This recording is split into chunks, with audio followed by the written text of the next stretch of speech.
Da, E, Fa, Ga, I, Ha, I, Ja, Ka, La.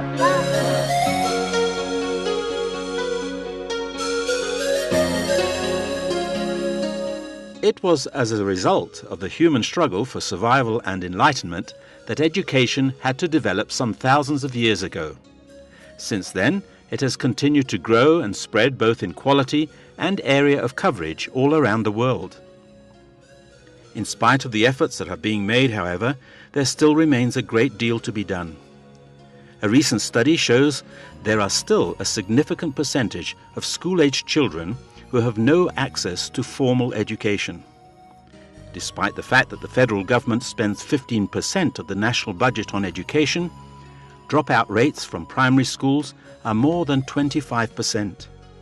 So in terms of education in Ethiopia, the challenges are enormous. The problem especially gets worse in the rural parts of the country. Children in these areas are less likely to go to school than children in urban areas. This is because most rural families cannot afford to send their children to school because parents believe that while children are in school, they cannot contribute to the household chores and income. Besides, because of the lack of the social awareness concerning the importance of education, most people in Ethiopia feel that work is more important. So, children start to work at a very early age with little or no education.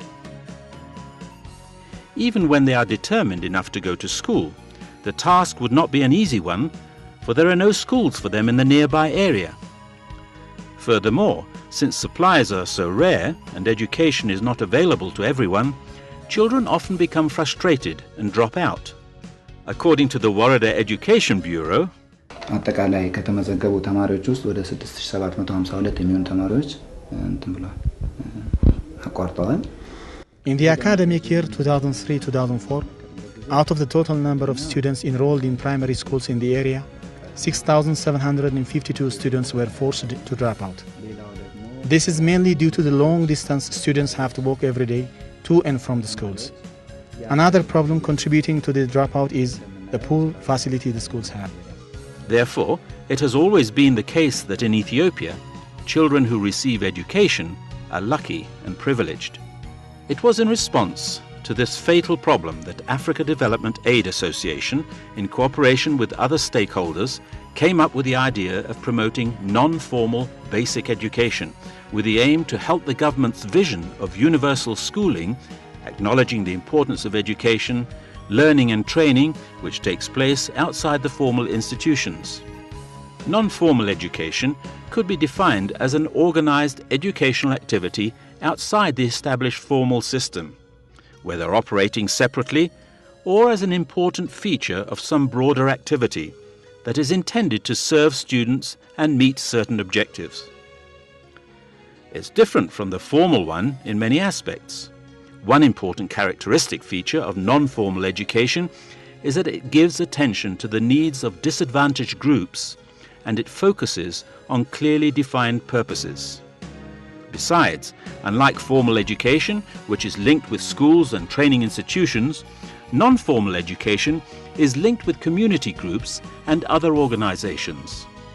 It is also accessible, flexible both in organization and methods, learner-centered, and resource-saving.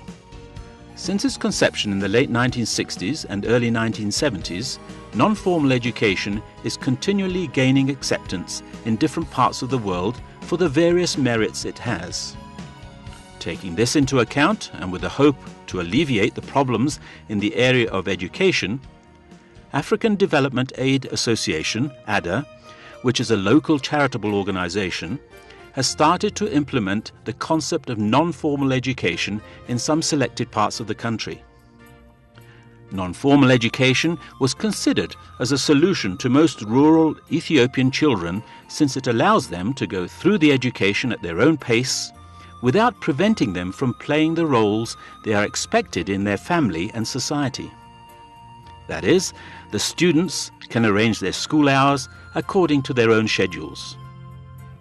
The program was designed in a way that students cover the curriculum of grades 1 to 4 within 3 years. That is, by the time the children finish their 3-year non-formal basic education program, they will be ready to join their regular 5th grade study at the formal school. To this end, ADA is principally working on creating awareness among the community concerning the need for education. As a result, many are responding positively. People are actively participating in the construction of education centres by supplying wood and labour, while ADA supplies construction materials such as nailed iron sheets that are not easily found in the area. ADA, in addition to creating and promoting awareness amongst the community and supplying construction materials, is engaged in assigning teachers for the centres.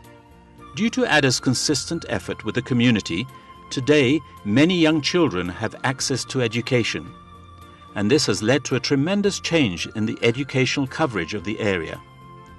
Many of the students have even finished their 3-year non-formal study and joined 5th grade in government schools. The program is not and should not be content with just increasing the coverage.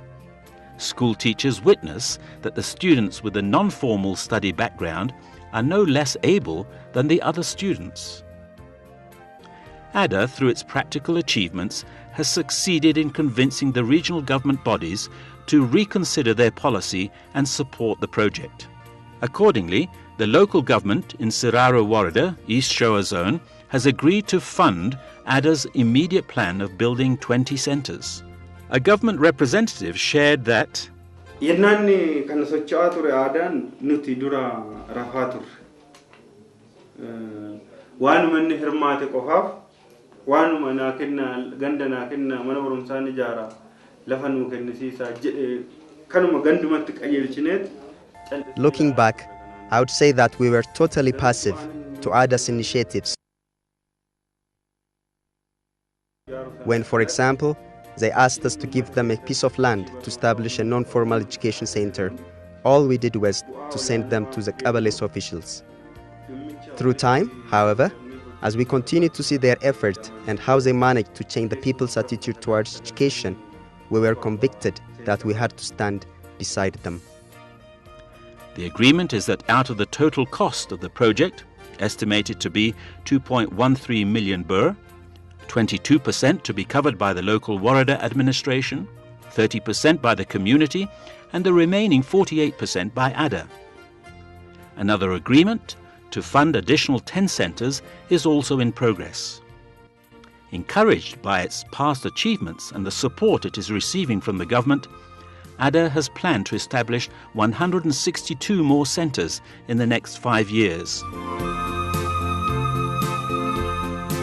ADA, in collaboration with other NGOs, has succeeded in establishing a network of non-formal educational centres among different districts of Oromia Regional State.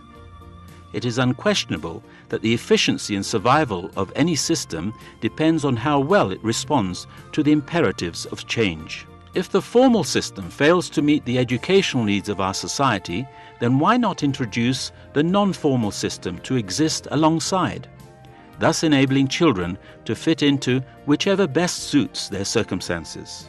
In fact, many argue that dividing formal education and so-called non-formal education is artificial in many ways. They say that this division reflects the gulf between government provision through the school system on the one hand and the needs and interests of the marginal populations who are most alienated from the system on the other. The agreement signed between ADA and the local government, however, shows the goodwill to bridge this gulf and impact the life of many through education.